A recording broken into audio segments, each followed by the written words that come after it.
मंदिर परिसर में भी देखने को मिला। अल सुबह से तेज बारिश के चलते मंदिर के आसपास बहने वाले झरनों का जलस्तर तेजी से बढ़ गया और नदियों की तरह उफनने लगे।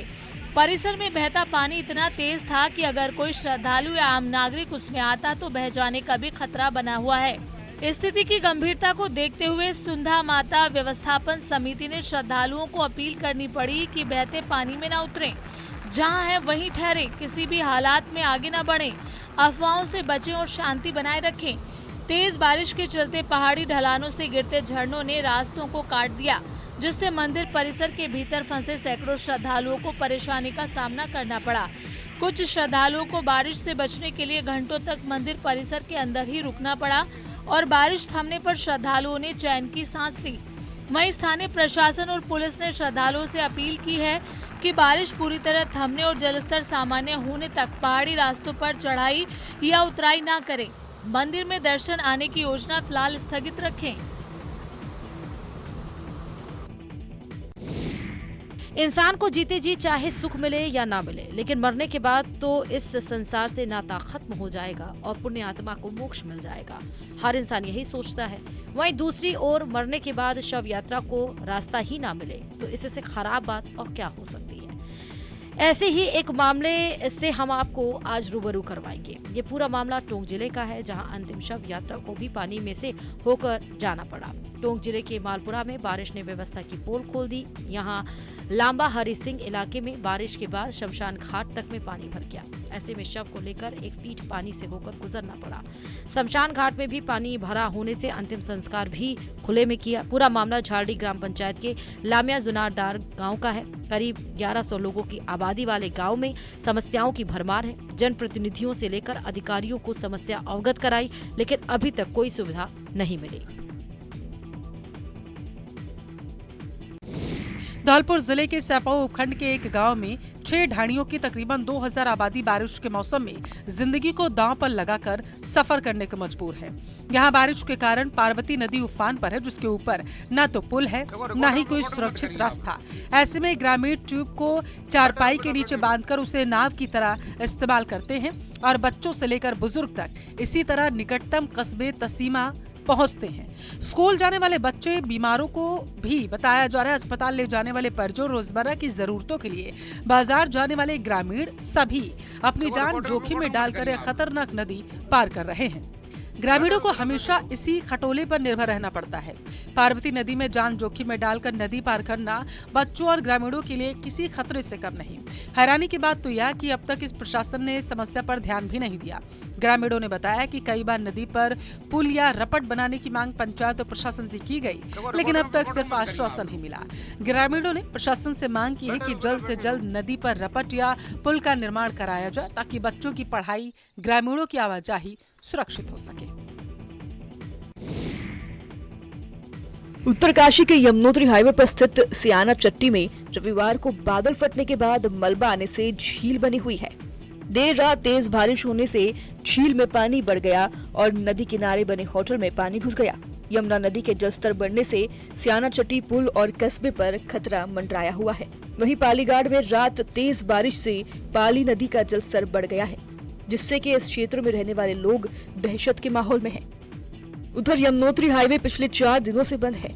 हालांकि यात्रा रूट में फंसे यात्रियों का रेस्क्यू कर लिया गया है, लेकिन बारिश बार बार मुसीबत बढ़ा रही है। बारिश के बाद सड़क पर मलबा आने से कुंसाला, कुपड़ा और त्रिखली गांव का संपर्क 4 दिनों से मुख्यालय से कटा हुआ है, जिसकी वजह से लोगों को भारी दिक्कतों का सामना करना पड़ रहा है। रुद्रप्रयाग में भी भारी बारिश से नदियां उफान पर हैं। अलकनंदा नदी का पानी भी तेजी से बढ़ रहा है और नदी उफान पर बह रही है। नदी के रौद्र रूप डराने लगा है। नदी में बनी बड़ी शिव की मूर्ति भी पूरी तरह से नदी में डूब गई है। वहीं निचले इलाकों में बाढ़ का खतरा भी बढ़ गया है।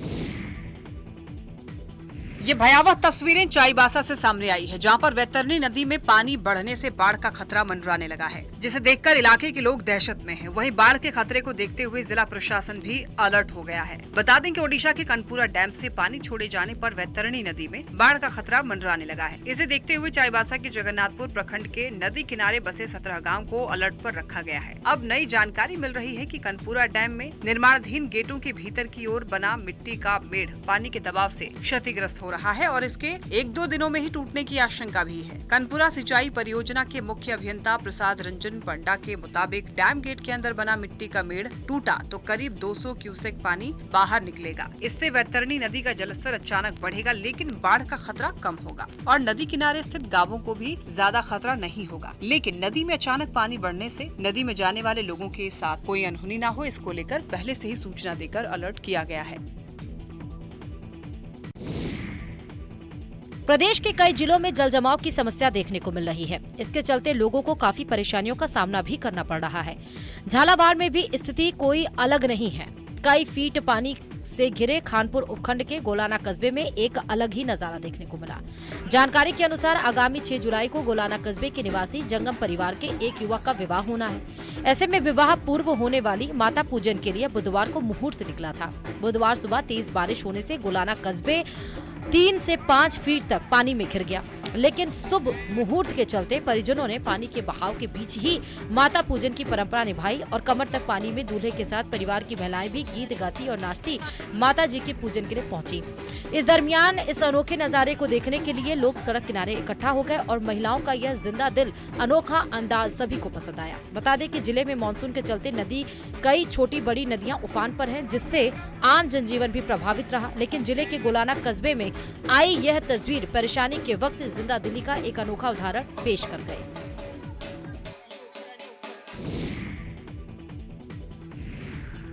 तस्वीरें देखकर सोच में मत पड़िएगा। ये ट्रैक्टर पानी में नहीं चल रहा है, बल्कि पुल पर ही है। बस पुल के हालात ऐसे हैं कि उसे पानी ने अपने आगोश में ले लिया है। फिर क्या था, ट्रैक्टर चला रहा शख्स की जान मुश्किल में फंस गई। लेकिन एक कहावत है ना कि जाको राखे साईया, मार सके ना कोई। इस वीडियो में भी कुछ ऐसा ही हुआ है। एक चमत्कार, एक डंडे से नदी से रास्ता बना लिया गया। पानी की तेज बहाव बता रहा है कि अगर कोई भी पानी की चपेट में आएगा तो वो बहता चला जाएगा। ये पूरी तस्वीर बांदा जिले की है, जहां बाढ़ से हाहाकार मचा हुआ है। बांदा में चंद्रावल नदी उफान पर है। यही वजह है कि लोगों को जान को जोखिम में डालकर गुजरना पड़ता है। चंद्रवाल नदी में बाढ़ के दौरान पुल से होकर ट्रैक्टर गुजारना इस शख्स को महंगा पड़ गया। हुआ ऐसा कि नदी का जलस्तर अचानक तेजी से बढ़ गया। पहले तो पुल दिख रहा था, लेकिन जैसे ही ट्रैक्टर थोड़ी दूर गया तो पानी से पुल छुप गया। फिर क्या था, ट्रैक्टर जाए किधर? थोड़ा सा भी बैलेंस बिगड़ता तो हाल बुरा हो जाता। राजधानी जयपुर को दिल्ली मुंबई एक्सप्रेसवे से कनेक्ट करने के लिए जयपुर बांदीकुई एक्सप्रेस वे बनाया गया है और इस एक्सप्रेस वे पर अब वाहन तेजी से फर्राटा भर रहे हैं। लेकिन इन सब के बीच NHAI की बड़ी लापरवाही भी सामने आ रही है। दरअसल NHAI के द्वारा जो अंडरपास बनाए गए हैं उनमें पानी भर गया है और अंडरपास के दोनों तरफ सड़क भी नहीं बनाई है। ऐसे में स्कूली बच्चे जान जोखिम में डालकर एक्सप्रेसवे को पार करते हुए नजर आ रहे हैं। ऐसी ही तस्वीर नजर आई है कोलवा के पास गादरवाड़ा ब्राह्मण से, जहां अंडरपास में पानी भरा हुआ है। इस पानी में गाड़ियां तो निकल जाती हैं, लेकिन पैदल निकलना मुश्किल हो जाता है। ऐसे में जब स्कूल के बच्चे सुबह के समय तैयार होकर आते हैं तो ड्रेस गंदी नहीं हो, इसके लिए अंडरपास के पानी में होकर नहीं आ जाते और एक्सप्रेसवे पर चढ़ जाते हैं। इसके बाद बच्चे जान जोखिम में डालकर एक्सप्रेसवे को पार करते हैं। गंभीर बात यह है कि हर 5 सेकंड में यह वाहन इस एक्सप्रेसवे पर आ रहा है और उसकी रफ्तार भी 120 किलोमीटर प्रति घंटा है। ऐसे में जब बच्चे एक्सप्रेसवे को पार करते हैं तो दुर्घटना का अंदेशा बना रहता है। ऐसे में NHAI समय रहते अंडरपास की समस्याओं को समाधान नहीं करती है तो भविष्य में कोई बड़ी दुर्घटना भी हो सकती है।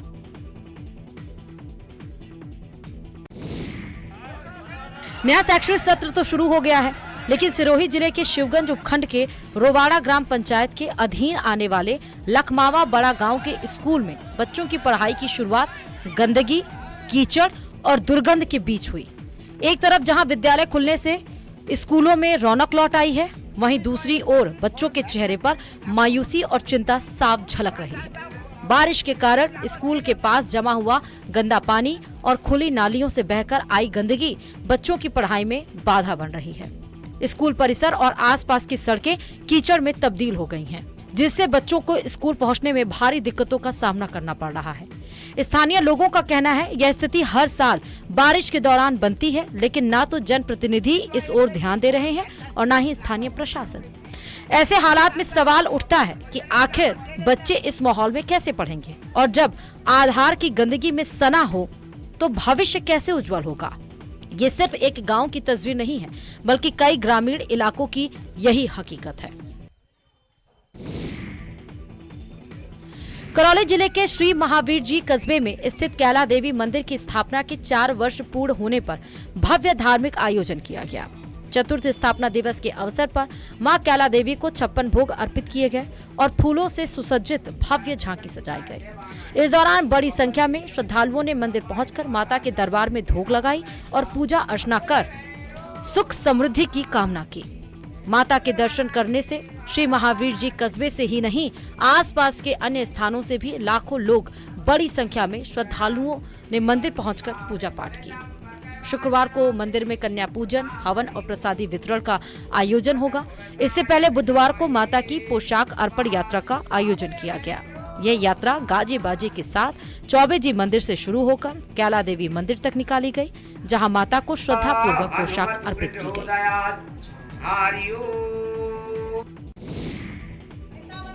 मेवाड़ के वृंदावन धाम कहे जाने वाले चित्तौड़गढ़ के मंडपिया गांव स्थित विश्व प्रसिद्ध श्री सामलिया सेठ मंदिर में इस बार भक्तों की आस्था ने फिर से रिकॉर्ड बना दिया।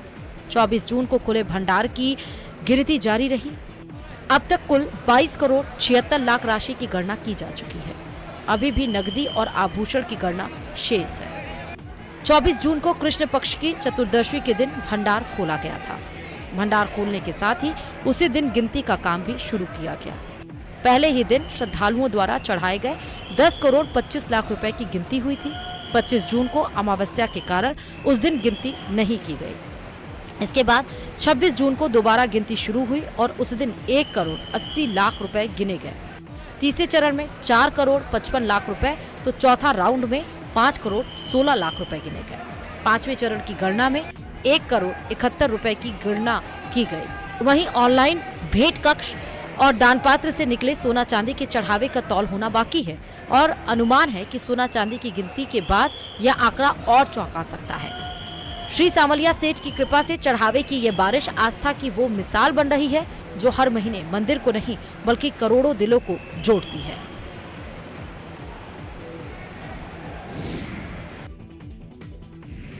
नदी और तालाब में स्नान के बाद पूजा अर्चना करती महिलाओं की तस्वीरें नवादा जिले से सामने आई है, जहां मगध क्षेत्र में आद्रा नक्षत्र को मनाने की विशेष परंपरा को महिलाएं निभा रही हैं, जिसे ग्रामीण क्षेत्रों में अदरा भी कहा जाता है। बता दें कि बुआई से पहले नवादा जिले के कई हिस्सों में आषाढ़ी पूजा का भी आयोजन किया जाता है। इस दौरान महिला खेतिया और धान की रोपनी करने वाली महिलाएं कजरी गायन की परंपरा भी निभाती है। नदी तालाब के नजदीक जाकर लोग पवित्र डुबकी लगाकर देवी की विशेष पूजा अर्चना करते हैं और मौसमी फल खाकर आम और मीठे का आनंद भी लेते हैं। इस पूजन उत्सव के क्रम में भगवान इंद्र की पूजा करते हैं ताकि अच्छी वर्षा हो और फसल अच्छी हो। इस आषाढ़ी पूजा में ग्रामीण इलाके की महिलाएं विशेष तरीके से भगवान को मनाने के लिए पूजा करती हैं। ढोल मजीरे की थाप पर भक्तनी देवी का अनुष्ठान भी करती हैं। इस साल आद्रा नक्षत्र का प्रवेश 22 जून से 6 जुलाई तक रहेगा। मगध के अंग रहे नवादा जिले में आद्रा नक्षत्र मनाने की परंपरा पुरातन कालीन रही है। यह त्योहार न केवल कृषि के लिए महत्वपूर्ण है बल्कि यह प्रकृति और जीवन के बीच सामंजस्य का भी प्रतीक है।